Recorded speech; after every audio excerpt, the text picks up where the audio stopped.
Lorsque Michael Taylor est apparu marchant dans une rue d'Ossett, en Angleterre, à moitié nu et couvert de sang, tout le monde a su que quelque chose n'allait pas.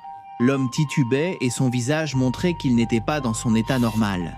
Les policiers ne tardèrent pas à arriver, et après un bref interrogatoire, les mystères, loin de se dissiper, ne firent que s'accentuer. D'autant plus lorsque le sujet mentionna que Satan était derrière tout cela. Mais ne nous avançons pas. Cette affaire a bouleversé un petit village dans les années 70 et a rapidement franchi les frontières. Des journaux de différentes parties du monde ont relayé cet événement, dans lequel un homme tout à fait ordinaire serait entré dans une spirale de violence. Après un exorcisme raté, les conséquences furent la mort d'une femme et d'un chien, une étrange congrégation au cœur de la tempête, des révérends mystérieux, des manipulations supposées orchestrées depuis l'au-delà et un labyrinthe judiciaire qui a abouti à une fin de polémique plutôt sympathique. Soyez les bienvenus dans l'affaire de l'exorcisme de Michael Taylor. Tout au long de ce mois, nous allons enquêter sur différents cas d'exorcisme. Si vous souhaitez suggérer votre cas préféré, celui qui vous intéresse le plus, celui qui vous a le plus effrayé, laissez vos suggestions ci-dessous. Nous lirons tout ce que vous proposerez. Commençons, merci.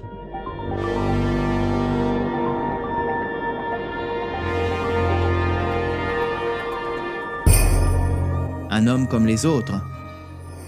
Les informations précises sur la vie de Michael sont difficiles à trouver, bien qu'on pense qu'il soit né en septembre 1944, à l'époque où sa vie allait prendre un tournant irréversible. Il avait déjà 30 ans, il était marié, avait 5 enfants et traînait un malaise que certains de son entourage commençaient à considérer comme surnaturel. On sait aussi que, selon les rapports recueillis par divers chercheurs, il n'y a eu aucun signe étrange dans son enfance, ni d'épisodes sombres qui auraient pu annoncer ce qui allait arriver par la suite. Il n'a pas été un enfant violent, ni un adolescent à problème. Il n'y a aucun signe de problème de dépendance, ni d'altercation avec la loi à l'âge adulte. Il n'a pas eu de comportement erratique, et ses voisins n'hésitaient pas à le décrire comme une personne aimable et toujours souriante.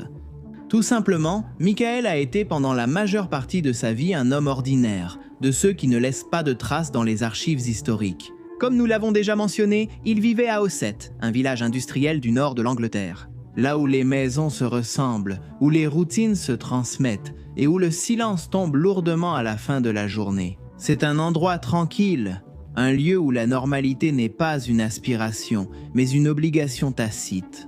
Là-bas, être différent n'est pas dangereux, mais c'est inconfortable. Michael travaillait dans une boucherie, respectait les horaires et entretenait un foyer dont il était profondément fier. Il parlait de ses enfants avec une tendresse débordante et à plus d'une occasion, il mentionnait qu'il était prêt à tout donner pour eux. Sa femme s'appelait Christine et c'était une femme au casier aussi vierge que le sien. Tous deux se vantaient de mener une vie qui, du moins de l'extérieur, ne présentait aucune faille. Une famille parfaite, pour le dire franchement. Et il est vrai qu'ils n'avaient pas beaucoup d'amis, mais cela ne semblait pas les déranger. Comme vous pouvez l'imaginer, il y a eu un moment où cette paix apparente allait se briser. Et vous ne vous trompez pas. Ce qui est étrange, c'est la façon dont le chaos a commencé à s'infiltrer dans ce clan. Tous les rapports semblent indiquer un accident domestique ou professionnel. En faisant quelques réparations, Michael serait tombé d'une échelle et se serait violemment cogné le dos.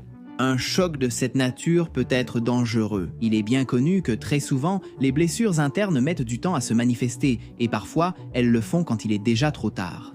Ce qui est certain, c'est qu'après sa chute, Michael n'a plus jamais été le même.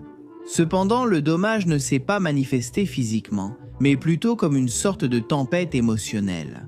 Après quelques jours de repos douloureux, l'homme a commencé à se montrer constamment de mauvaise humeur. On pouvait le voir irritable et il avait même commencé à insulter fréquemment, ce qui n'était pas habituel chez lui. Quand on lui a demandé au travail de prendre quelques jours de repos, il s'est refermé davantage sur lui-même, car il était le soutien financier de sa famille. Le pays était sur le point de traverser une crise financière imminente et la situation l'a effrayé. Accablé par le stress, Michael n'arrivait pas à trouver le sommeil la nuit. Une sorte de culpabilité le rongeait sans raison claire. Des pensées intrusives envahissaient son esprit et le menaient dans des impasses. Le peu d'heures de repos le rendait plus taciturne et ses journées oscillaient entre la colère et la tristesse. Parfois, il frappait des objets sans raison, D'autres fois, il se mettait à pleurer dans un coin sombre, en se prenant le visage entre les mains. Christine avait beau lui demander de s'ouvrir à elle, elle ne réussissait qu'à faire soupirer Michel, qui se perdait alors dans des phrases sans queue ni tête. Puis, à nouveau, les coups de poing dans les murs, par pure frustration, il était entré dans un cercle d'autodestruction silencieux. En quelques semaines, le foyer qui suscitait tant d'envie chez certains de leurs voisins s'est teinté d'une aura sombre. Les Taylor ont commencé à avoir des cernes, ils souriaient moins, et dans les commerces, on pouvait les entendre avec la voix brisée, même les enfants semblaient un peu perdus. Dans le quartier, on a spéculé sur une crise conjugale, d'autres ont parlé d'anxiété, de dépression ou de quelque chose de similaire. Les médecins non plus n'ont pas su aider. Nous ne savons pas si, avec les diagnostics d'aujourd'hui, les choses auraient été différentes, mais il est fort probable que oui. Mais au début des années 70, les médecins se sont révélés incapables d'offrir un soutien raisonnable.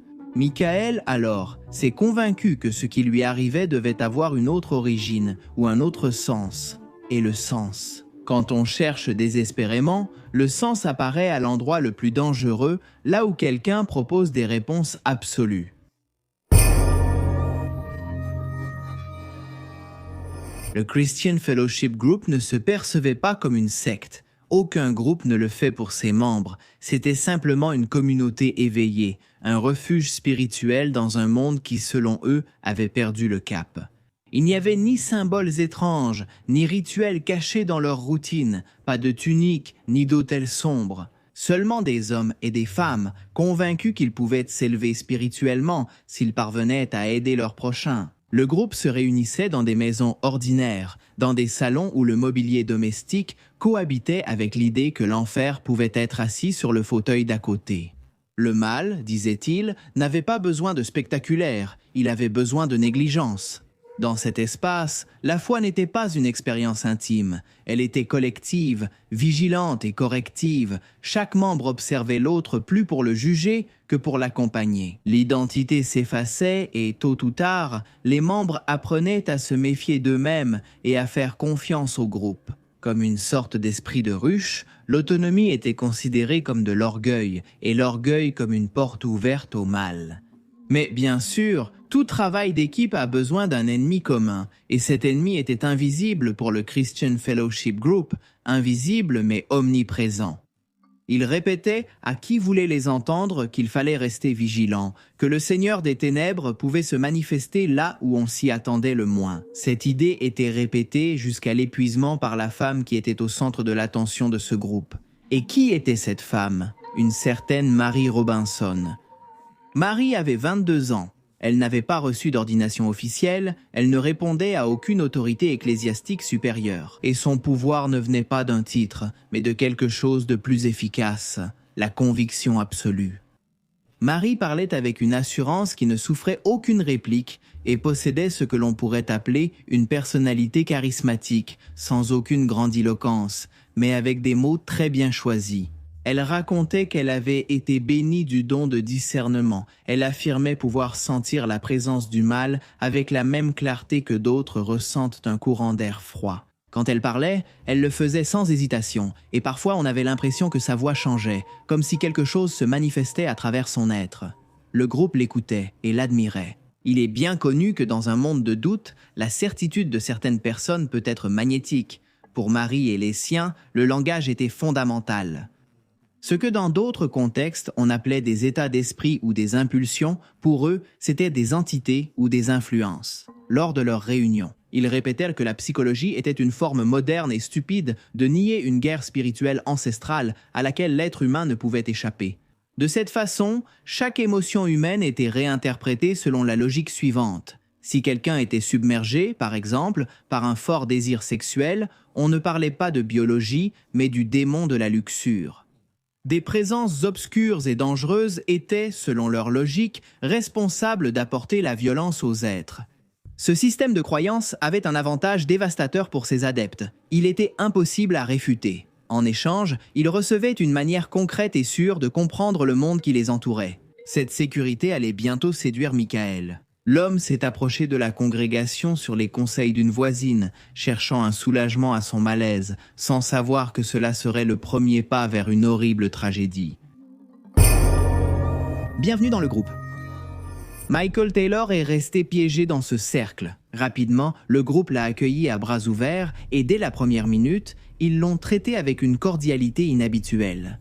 Ce traitement n'avait pas la frivolité médicale habituelle et ce simple détail a donné au sujet une sensation logique de confort.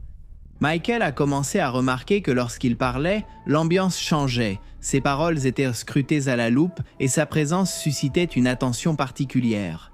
On lui posait des questions, proposait des prières et demandait de se soumettre au pouvoir guérisseur de la foi. Mais surtout, Michael remarqua l'intérêt particulier de Marie pour lui. La jeune femme commença à lui suggérer de rester avec elle, même lorsque les autres partaient. Elle lui disait qu'ils devaient passer ensemble les nuits de pleine lune pour prier et échapper aux mauvaises pensées qui le hantaient. Michael accepta, d'abord avec hésitation, mais ensuite avec une assurance qui ne fit que grandir au fil des jours, à tel point que l'homme commença à négliger son foyer. Ses enfants le trouvaient peu présent et sa femme le surprenait souvent, le regard perdu et un étrange sourire sur le visage. Il est vrai qu'elle ne pleurait pas, mais ses attitudes étaient tout aussi troublantes. Les heures que l'homme consacrait auparavant à ses proches, il a commencé à les passer avec Marie. Ils sortèrent se promener, se retrouvaient dans de vieilles cathédrales et méditaient les mains entrelacées. Au début, Christine voulut croire que cela pouvait apporter de la lumière à l'horizon gris qui s'était emparé de son mari. Mais à un certain moment, Christine commença à soupçonner que ce qui se cachait derrière la congrégation n'était pas un véritable désir d'aider. Un jour, elle n'en put plus et se présenta à l'une des réunions du groupe. Après avoir pris une inspiration, d'une voix tremblante, elle exprima ce qu'elle ressentait. Elle était convaincue que Michael et Marie avaient entamé une relation. Elle pensait que Marie utilisait son mari et qu'il ne l'aimait plus. Pendant quelques secondes, tout le monde retint son souffle. Quelqu'un tenta de minimiser l'accusation, mais alors Michael se leva furieux de sa place. Alors qu'un cri sortait de sa gorge, il se jeta soudainement sur Marie. Au procès qui aurait lieu quelques mois plus tard, elle dirait qu'elle avait vu les pupilles de l'ancien boucher briller et se rétrécir comme celles d'un reptile. Ils durent s'y mettre à plusieurs pour l'arrêter et même ainsi, ils eurent du mal à l'immobiliser lorsqu'ils y parvinrent enfin. L'homme respirait avec agitation et ce n'était pas tout. Il disait des choses dans des langues mortes. Que se passait-il ? Christine observait, terrifiée, tandis que Mary se leva avec cette étincelle lumineuse sur le visage, la même que chacun remarquait quand elle disait quelque chose qu'elle jugeait révélateur. Sans hésiter, elle déclara que Michael était possédé. Christine comprit que, contrairement à ses plans, les choses avaient repris une tournure plus qu'inquiétante. Désespérée, elle envoya ses enfants chez leur grand-mère, sans vraiment savoir ce qu'elle espérait, mais tout laisse penser qu'elle avait une idée. Aujourd'hui, on peut dire qu'elle avait raison et que si ses enfants ont survécu, c'est grâce à son instinct protecteur. Michael, de son côté, a affirmé ne rien se rappeler de l'attaque et s'est encore plus rapproché de son nouveau groupe. Marie ne le voyait pas comme un homme confus, mais plutôt comme un cas à traiter, presque comme un défi étourdi. L'homme a été convaincu que s'il voulait aller bien, chaque doute devait être confessé et chaque émotion mise sur la table. Et chaque fois qu'il le faisait, quelqu'un trouvait un nouveau signe de possession. Le Christian Fellowship Group a commencé à lui parler de choses qu'il ignorait jusque-là. Ils lui ont dit que d'autres avaient été purifiés, que d'autres étaient déjà passés par la même chose que lui et qu'ils avaient pu renaître. En même temps, ils lui ont fait remarquer que son cas, bien qu'il ait une solution, semblait très grave, plus grave que tout ce qu'ils avaient vu auparavant. Ils lui parlèrent de personnes qui avaient ignoré les signes et qui avaient fini par se détruire elles-mêmes, mais aussi leur famille. Ils l'avertissaient que le mal non expulsé cherchait toujours à nuire aux plus proches. Il était seulement en danger, il était un danger, sans cri, sans menace et sans coercition explicite. Michael Taylor commença à accepter une vérité qui le désarmait complètement. Son esprit était un territoire ennemi. Mary Robinson renforçait cette notion avec un ton mêlant compassion et alarme. Avait-ce toujours été le cas?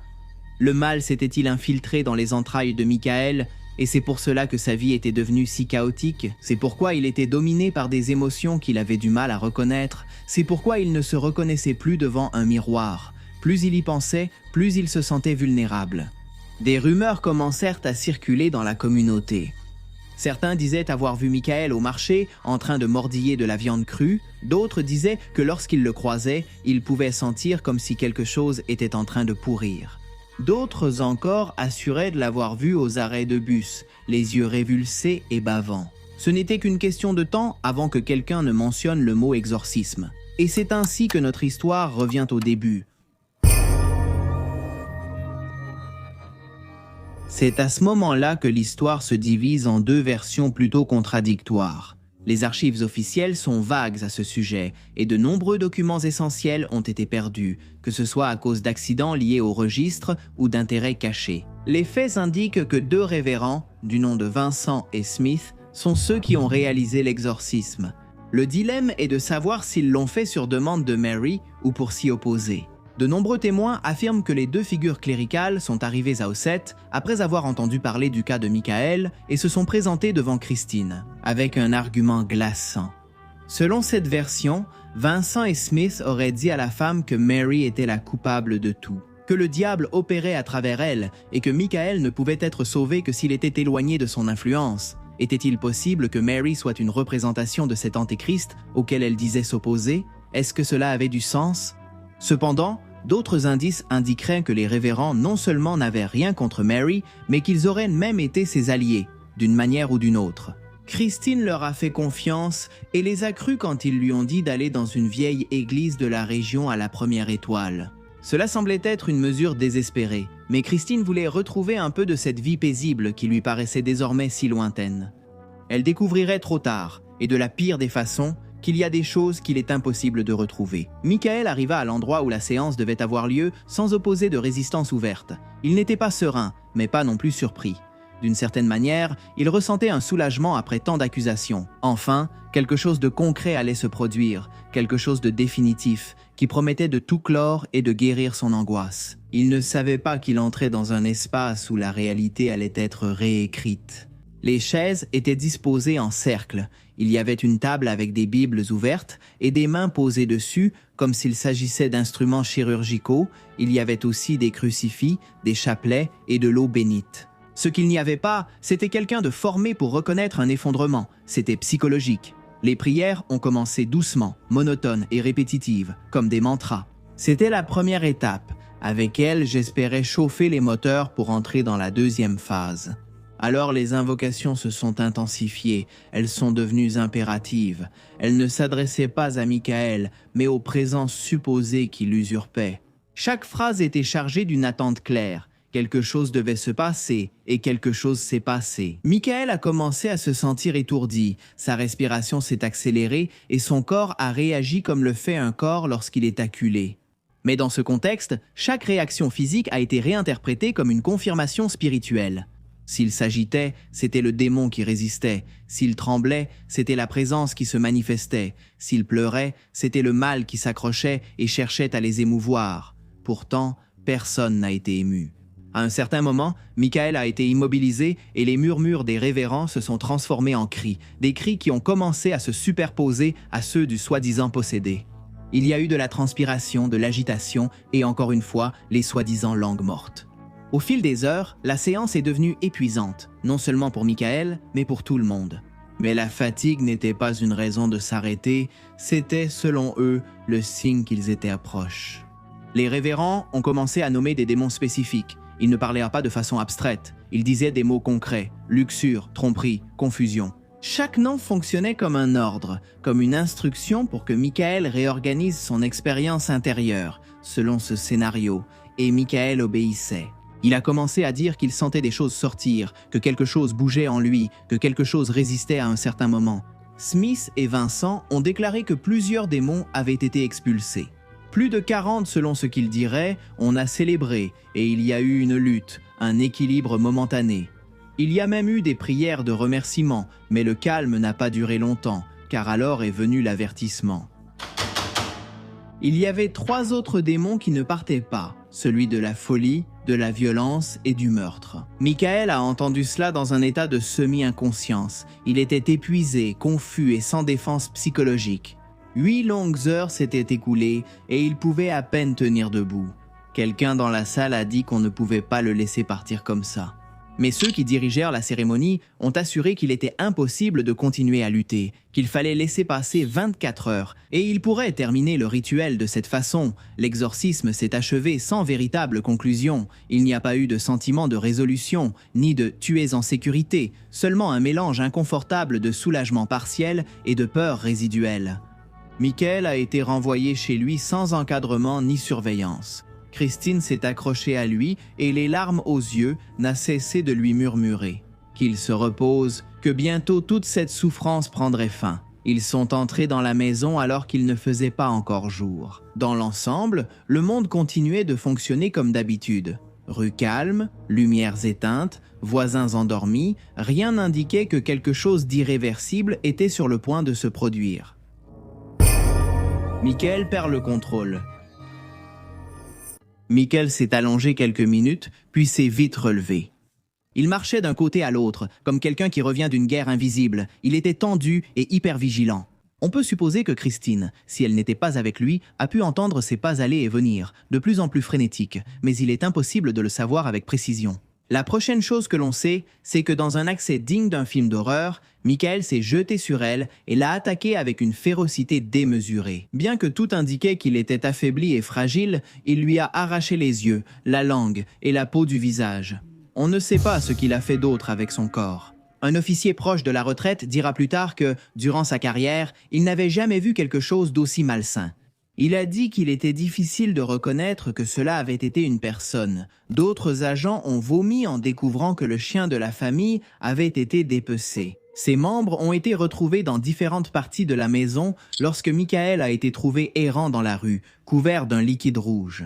Il a assuré que le diable était passé de lui à sa femme et que tout ce qu'il avait fait, c'était terminer ce qu'il avait commencé, la nuit précédente. Il parlait du mal et de la libération. C'est le point le plus troublant de l'affaire.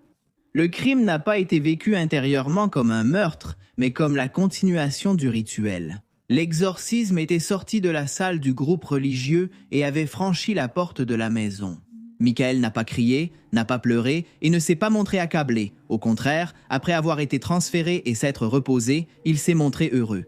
Son attitude n'était pas celle de quelqu'un qui venait de commettre un crime, mais celle de quelqu'un qui croyait avoir accompli une mission terrible, mais nécessaire. La nouvelle a bouleversé Ossett, non seulement par la brutalité du crime, mais aussi parce que personne ne pouvait l'intégrer au schéma habituel.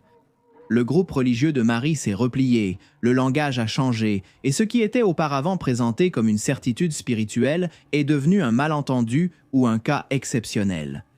On a même parlé de tragédie imprévisible. Personne n'a voulu assumer le récit qui avait guidé Michel jusqu'à ce point, mais le système avait besoin d'un responsable clair. La société devait décider si elle jugeait un homme ou la foi qui l'avait mené jusque-là. Le procès de Michel Taylor fut une fissure gênante dans la façade d'une communauté qui préférait voir la religion comme un refuge et non comme une arme. Cela montre que l'affaire dépassait une procédure judiciaire. Pour la première fois, on ne s'intéressait pas seulement à ce qu'avait fait Michel, mais à ses motivations. Michel ne pouvait pas être classé parmi les tueurs domestiques typiques. Le système judiciaire a été poussé à explorer un terrain qu'il évitait habituellement, la frontière entre croyance, suggestion et maladie mentale. Michel est arrivé au tribunal tel qu'il avait été retrouvé, déconnecté, confus et profondément perturbé. Son discours était toujours imprégné du langage religieux qu'il avait appris. Encore la délivrance, encore le plan divin. Cela, loin de l'incriminer davantage, a commencé à montrer autre chose. Michel ne mentait pas, il en était convaincu. Les psychiatres qui l'ont évalué sont tombés d'accord sur un point central. Michel avait souffert d'un épisode psychotique sévère. Pas un accès momentané de colère, mais une rupture profonde avec la réalité, alimentée par des semaines de pression émotionnelle et spirituelle. L'exorcisme n'a pas été considéré comme la seule cause, mais comme un catalyseur, le point précis où un esprit fragile a été poussé au-delà de ses limites. Le jury a dû faire face à une décision cruciale. Le déclarer coupable signifiait ignorer l'état mental dans lequel il se trouvait. Le déclarer innocent signifiait accepter que le système, qu'il soit légal, social ou religieux, avait échoué avant qu'il ne le fasse. En résumé, ce qui était une certitude dans la salle de l'exorcisme est devenu une ambiguïté commode au tribunal. Le ministère public n'a pas pu prouver la préméditation rationnelle, c'est pourquoi le verdict a finalement été unanime, non coupable. Pour cause d'aliénation mentale, Michael Taylor a été interné dans un hôpital psychiatrique de haute sécurité. Pour beaucoup, cette décision a troublé, non pas car Michael n'avait pas besoin de traitement, mais parce qu'elle laissait planer le doute. Une question encore plus alarmante, s'il n'était pas vraiment responsable, alors qui l'était? Et c'est là que le procès est devenu vraiment silencieux. Y a-t-il des archives des déclarations de Mary Robinson et du Christian Fellowship Group? Bien qu'il n'y ait pas eu de charge pour négligence ni d'accusation formelle d'incitation au préjudice, il est établi qu'ils ont été installés là pour donner leur témoignage. Avec les révérends Vincent et Smith, la situation est plus nébuleuse. Leurs déclarations n'ont pas survécu et les journaux de l'époque semblèrent s'efforcer de les écarter du cœur du problème. Peut-être à cause des arrangements entre les structures cléricales et judiciaires d'Ossett, c'est le plus probable. La foi, une fois de plus, est restée protégée par la difficulté de traduire le préjudice spirituel en termes juridiques. Christine a été injustement réduite à un nom dans un dossier. Ce fut une énorme déception pour sa famille, qui a continué à réclamer justice jusqu'à ce que plus personne ne leur prête attention. Michael a passé des années interné, éloigné du monde. Au final, l'homme sorti de l'hôpital n'était plus le même qu'à son entrée pour l'exorcisme. Sa vie a été marquée à jamais par une nuit qu'il n'a jamais vraiment comprise, mais qu'il a portée sur ses épaules. Il est retourné dans son ancien quartier, et même si beaucoup ont choisi de s'éloigner de lui, d'autres se sont rapprochés, convaincus que le pardon et la rédemption étaient impossibles, même dans son cas. Mais peu après, Michael a de nouveau été incarcéré pour une prétendue manipulation de mineurs. On ne sait pas grand-chose non plus à ce sujet, et jusqu'à ce jour, on pense qu'il n'a jamais essayé de se rapprocher de ses enfants. Avec le temps, les révérends de cette région ont explicitement interdit les exorcismes dans ces zones. Et petit à petit, tout le monde a commencé à oublier le crime sanglant qui les avait autrefois paralysés. Conclusion. Après le procès, après les gros titres, après que le nom de Michael Taylor soit devenu une note de bas de page dans les archives judiciaires, le monde a continué de tourner, les congrégations ont continué de se réunir et la foi a continué d'offrir du réconfort à ceux qui en avaient besoin. La science a progressé et a commencé à donner des noms à des troubles qui étaient auparavant mal compris. La santé mentale a commencé à prendre une place plus importante. L'affaire de Michael Taylor ne nous confronte pas à une question évidente, celle de savoir si les démons existent ou non, mais à une question bien plus profonde. Que se passe-t-il lorsqu'une communauté décide que la souffrance humaine est une menace à expulser et non une expérience à comprendre? Aujourd'hui, les spécialistes assurent que Michael n'a pas été brisé en une nuit. On parle d'une lente érosion. Avec des mots doux, avec des avertissements enveloppés d'inquiétude, avec une foi qui promettait protection tout en démantelant son identité. Selon ce concept, ce n'est pas un démon qui a tué Christine, mais une idée. L'idée que la violence peut être requalifiée en acte d'amour, en sacrifice nécessaire et en obéissance spirituelle envers les autres. La rapidité avec laquelle l'affaire a été classée, les incohérences dans le discours officiel et certains indices déconcertants montrent que quelque chose d'irrationnel s'est produit en Angleterre à cette époque.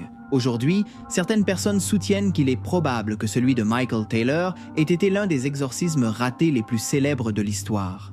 Ces personnes sont convaincues qu'il existe de telles choses tout le temps et partout. Mais il s'agit de cas où les portails sont fermés efficacement, contrairement à ce qui se serait passé en 1974. D'une manière ou d'une autre, les deux points de vue s'accordent à dire que cette histoire n'est pas exceptionnelle, mais qu'elle est possible et récurrente. Pour les sceptiques, les discours de manipulation et de déshumanisation sont monnaie courante. Les croyants affirment que les démons sont de plus en plus enclins à envahir les personnes qui habitent un monde dont les crises sont de plus en plus évidentes. Nous parlons d'un monde qui, petit à petit, serait en train de perdre sa foi en l'humanité elle-même. Les deux discours semblent mener au même endroit. Quoi qu'on en pense, nous sommes condamnés. Au-delà du ton fataliste, la réalité s'impose avec force et avec une évidence claire. Les victimes sont réelles. La santé mentale n'est pas un jeu ni quelque chose à prendre à la légère, et la justice n'est jamais aussi impartiale qu'on le suppose. C'est pourquoi, que l'on veuille le voir de manière rationnelle ou spirituelle, la conclusion est la même. Il ne fait aucun doute que le mal existe.